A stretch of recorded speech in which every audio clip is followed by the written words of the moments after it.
So let's talk about this first 6 months. What have been your biggest challenges in office so far?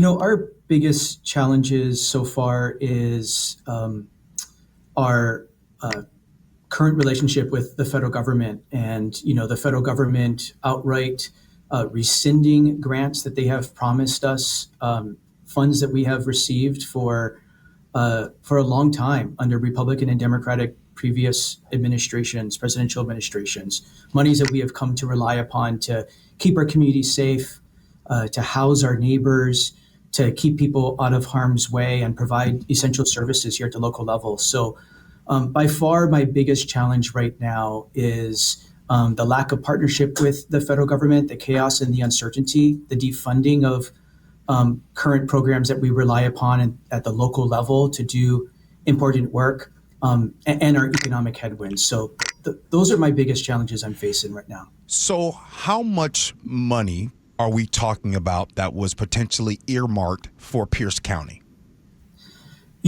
Our budget over the past many years has averaged about $100 million a year in federal investment for all kinds of things, especially to help house folks, seniors, folks with disabilities, folks who are homeless, preparing for emergencies, emergency management preparation, and many public works, like repairing bridges and paving streets. This is what we've spent federal dollars on for the past many years, again, under both Republican and Democratic presidential leadership.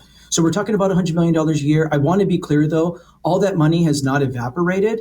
We're seeing lots of chaos and uncertainty with some of these grants being pulled out from under us overnight without notice. And so not all of that $100 million has gone away. I want to be really clear about that. And we have sued for some of these grants that we were threatened to be taken away from us.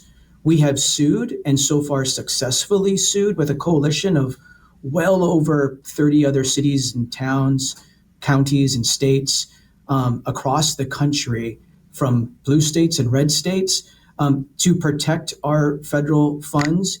So we are winning so far in court. So far, federal courts have said that what the federal administration is doing is unconstitutional, and we're preserving those dollars. So I want to be clear, we have not lost all of the $100 million.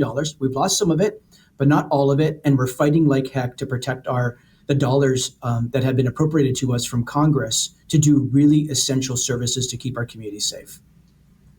So we are speaking with Pierce County Executive Ryan Mello. Before you took office, you and the previous county executive didn't always see eye to eye when it came to what to do in terms of the homelessness crisis and creating more affordable housing. In your first 6 months of office, what can you point to as examples of how the situation has improved? What have you done? Yeah, while we have some headwinds and chaos we're facing from the federal administration, I'm really pleased with the progress we're making at the local level. The folks who work here at Pierce County, our county employees, wake up every day to really better the lives of our neighbors, support small businesses, and support our communities. And as I've been having the great privilege of doing this job for the last 7 months, getting out and about to better understand the work that our employees do every day, I've been able to see that firsthand. Our employees are working really hard. Some of the progress we've made in our very early time to keep our community more affordable, to build more housing, and to stabilize more folks from a housing perspective. In the first 2 years of us passing our Maureen Howard Affordable Housing Act, our locally investing in ourselves for housing affordability. In just the first 2 years, since July 2023, we are closing in on building 1,000 new affordable housing units. And those are permanently affordable housing units, many of them large enough for families, 3 and 4 bedrooms. It's really exciting that in just 2 years, we're closing in on 1,000 new permanently affordable housing units.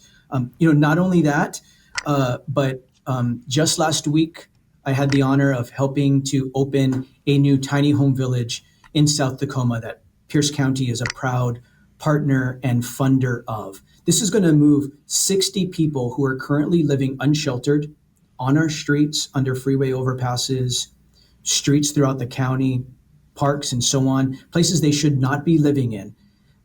This tiny home village and projects like this we're able to move folks living unsheltered off of the streets and out of these places and into this kind of stable housing, so folks can catch their breath, do what they need to do to get stable, and find the next stage of their housing journey, which is likely a permanently affordable rental unit or one day a home ownership unit. So we just opened that. We call it Kingfisher Village in South Tacoma just last week. Again, 60 tiny homes that will stabilize folks who are today living unsheltered on our city streets.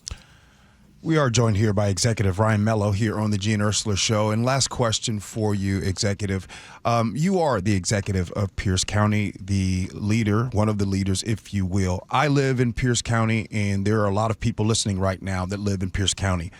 In your constituents, white, black, Republican, Democrat, LGBTQ, all of it. What is your message to all of Pierce County about how you are a leader for all? It is just that, Gee. It's that we are so honored to do this work to represent all of Pierce County, those who live in our suburban neighborhoods, in rural parts of this big county, and the urban parts, all of us. And that we are working really hard. We've assembled a really smart, dedicated team to really competently administer county services and support the county employees who wake up every single day to protect this community and make this community safer. And I am so proud of the progress that we've been making, and how we've been spending our time over these last 6 months demonstrate that we are focusing on the challenges that I hear from the community that are most important. Crime is down. We're building more affordable housing. We're bringing homelessness solutions to the table to move people off the streets. We are really tackling the opioid crisis that is the leading cause of death in our community, of accidental death in our community, by expanding detox centers and bringing mobile opioid treatment to people so that folks don't have to come into the urban core of the county to get services, and making our streets safer also from a transportation perspective so that people can get to and from where they need to go on our transportation system in a much safer way, whether you walk or take transit or drive or however you get around. So, we're keeping our head down to work on the things that really matter to our constituents, to make their lives safer and bring more stability to more people.